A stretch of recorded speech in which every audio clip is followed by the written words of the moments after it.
Talofa, and welcome to Intersections Talanoa Podcast. This quick video is an introduction to the podcast and what Intersections is. Intersections is a student journal that is a brainchild of Drs. Philip MacArthur and Tavita Kaili at the Culture, Language, and Performing Arts Faculty Unit.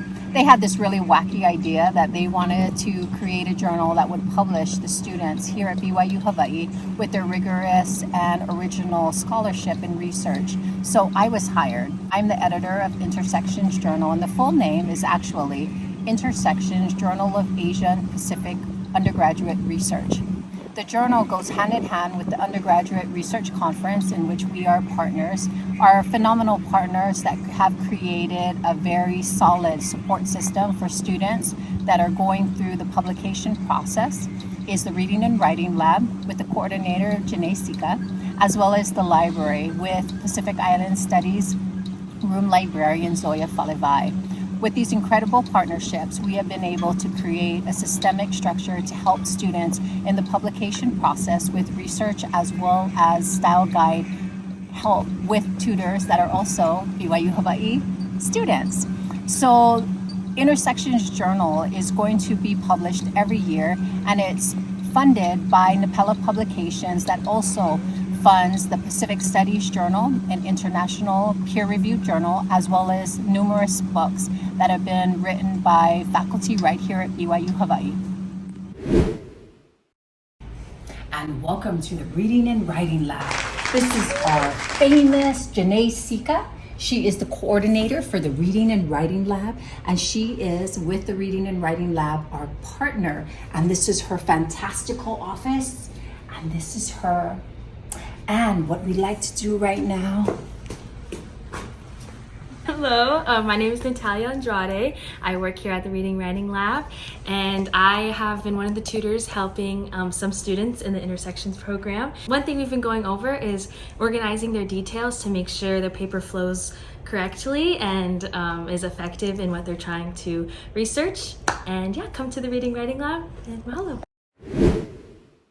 And this is Zoya Falevai's office. Wow! This is Sister Falevai, our librarian. Yes, fantastical. So here's her office hours. And this is her Just Right workshop. So all of our scholars that are in the publication process have been to her Just Right workshops. And the next one that she's going to have is actually November 2nd, which is tomorrow night. And it's at the library upstairs on the second floor in room 215. I probably just made up that room, but it doesn't matter. So this is our famous librarian. Fafitai for learning more about us. Now, hope you enjoy our Intersections Talanoa Podcast, episode 1, and make sure you stay till the end for a fun surprise.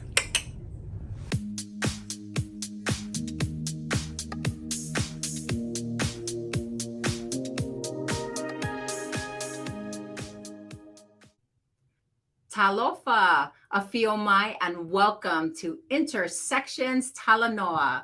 Today's podcast is the inaugural podcast for the Intersections Journal. My name is Ainsley Memea Kruse, and I teach in the Pacific Island Studies program, but I am the editor of Intersections. Intersections Talanoa Podcast is something I think that is important in order to highlight student research here at BYU Hawaii, but also their contribution to the regions and academia. Intersections Talanoa today, I am interviewing Ainsley Aiono, not because she's my research assistant to the journal, but because she wrote an essay for Dr. Christensen's English 315 course. And at the same time with Dr. Christensen, she also was a student in my Pacific Island Studies 300 course. And she tapped me for help. She presented her research and scholarship at the last undergraduate research conference here in March, and is now working with Vaivai Malemalo, Dr. Michael Lingalinga, to reformat her scholarship into a manuscript for the journal. Talofa Ainsley. Talofa.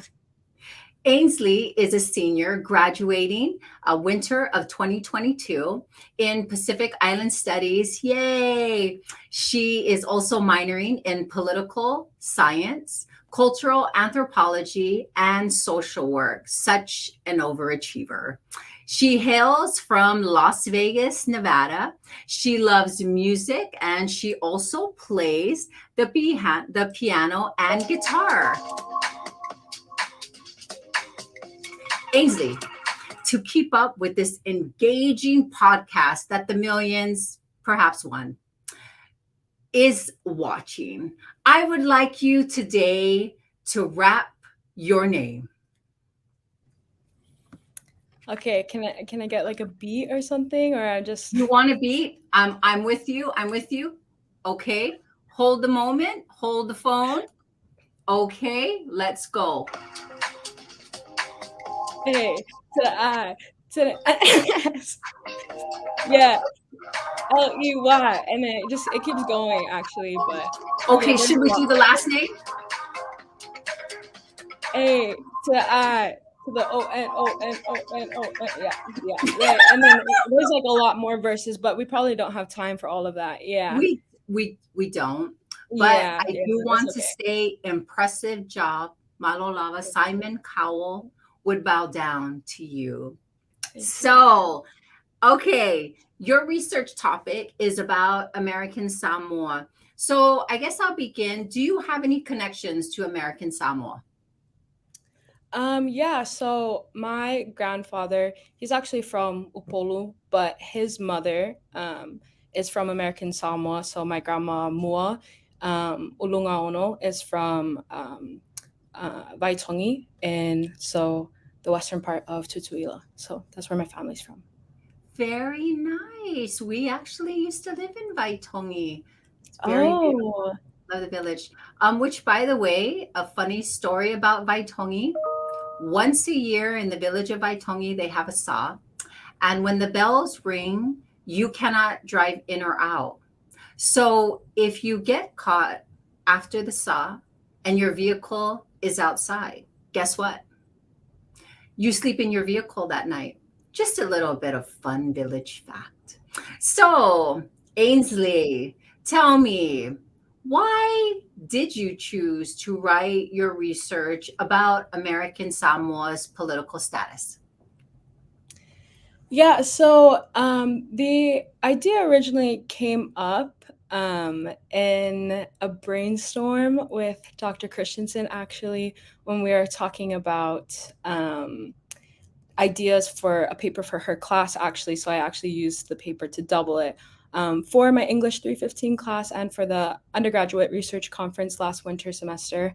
And so I ended up going with that topic and citizenship and political status of American Samoa because I think it kind of hits every single one of my disciplines. And so, as you said, I'm a Pacific Island Studies major. I'm minoring in political science, cultural anthropology, and social work. And it's really neat because I think, like, because this is such a complex and multifaceted issue, it kind of has a home within a part of each one of these, I think, but also as a whole, like, it comes together. And I think it kind of like lays at the crossroads of a lot of these as well. And so, I was really interested in going after it just because of my studies, but also for me personally, and like as a Samoan myself, like being able to have that like personal relationship in addition to all of my studies is I thought it was a really good topic to go down. So yeah. Wow, that was such a thoughtful answer. Thank you so much, Ainsley. And so I'm just gonna ask. So everything that you just said, you talked about disciplines here at BYU Hawaii and the spaces that you move in and then you move out of. Could you please share, I think, what do you think has been the most interesting aspect of your research? Because what I think is interesting, at least for me, you have a lot of faculty, but not just faculty, you have also a lot of staff. And then in the community, there's a lot of people that have connections to American Samoa, but also kind of more broadly in the territorial context of America. A lot of people come from there and migrate here, of course, being the church and so on. But what have you found as a scholar here at this time do you think is the most interesting aspect of your research here at Brigham Young University of Hawaii? Yeah, so I think it's kind of difficult because I think that there's a lot of really interesting aspects, because there's, like you said, that there's a lot of different components that kind of play a role in this. So there's a lot of different things that, like, for me being here at BYU Hawaii, I think kind of offers this unique space. And like you said, especially in here, I think we have like amazing faculty and staff and like resources that are just kind of right there. It's very accessible just to turn around and ask lots of questions and get lots of answers and make lots of relationships and learn lots of things and hear lots of stories. So I think all of those are really important aspects to research and going through something like this. And so I think that this like particular space here at BYU Hawaii is kind of like a culmination of all of those important things that for me, like being Samoan, being from the US and coming here to this space, I think I have a great space around me to be able to dive into this topic more. And especially as this is something that's still playing out right now. It's a very ongoing issue. And so to be able to have people around me, so it's not just like, going through these sources and not just, having things on paper, but I think it's so important to be able to talk to people. And I think that's one of the most interesting things of having that here at BYU. Yeah. Oh, that's incredible. Thank you so much. So Intersections. So you are part of this inaugural journal that's going to be published in spring. And I think for the large part, because there's never been an interdisciplinary student journal here at Brigham Young University. I guess in looking, because you're going to graduate in winter of 2023, is there some goal that you're trying to aim for, that the Intersections publication for you as a scholar, that it's really driving you? Yeah. So I'm graduating in April, so it's coming up kind of soon. And so definitely thinking about what comes after graduation. So for me, I'm going to be applying to law schools. And so I think that this is a really great benefit having this undergraduate research journal. And I think like in this initial short term, especially for me, and like just being a senior and having that so up and coming, but just in general, I think in a very long-term sense as well, I think it sets it up in such great ways for not just being able to have this as something to put down on like applications to law school or any grad school really, and to be able to put down that, having an academic, like having a journal article published in a research journal, in a peer-reviewed research journal, like that's such a great thing to be able to add to your list of things and send out to places and schools.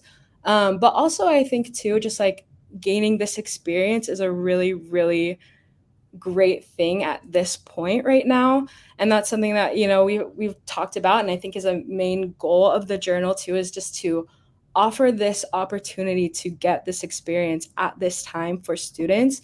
And for me, I know it's such a great thing because I think it can be really scary, to be honest, and like kind of like very intimidating to go through like an official like publication process. And so I think in doing this and breaking it down into these like bite-sized pieces and having all of these like this network of support and all of these resources around you, and like having it like step by step so you know what you're doing and you're not just kind of going into something blind. I think that being able to have this experience now in undergraduate is amazing, because then in the future you already are familiar, you already know what you're getting into, and you're not entering into something blind, and you're not as fearful. So I think it's great for the future of not just putting down and having like saying that you have that experience and, for marketability, but also in terms of like just adding more tools to your toolkit. So that's something that I think is really great. I think that's really bomb. And it's also very thoughtful about, because all students are really busy, right? You could be single, you could be married, you could be with children. And there's so many different obligations and responsibilities on top of coursework and trying to navigate all your classes and different professors and different syllabi. So I think that's a really thoughtful answer. And I guess in conclusion, I mean, I don't want you to go without me sharing with you. I mean, this whole thing has been me interviewing you, but I think also it's so great because you're also going to be the first to do this on this topic in the journal. I think the first for at least Pacific Islanders and Pacific Island scholars is really important. I was just talking with a good friend of mine. And being the first is important, not because you're the first, but because others look up to you. And then you can create a pathway that let others in after you. Because I don't know if you've noticed so far in your research, but those that write about American Samoa are outside of the Pacific. And so when you are a Pacific Islander writing about Pacific Island concepts and constructs and theories and all of the other G's that are involved in this, it's a different perspective that brings in our lens and our experiences and what was told to us that are not necessarily written.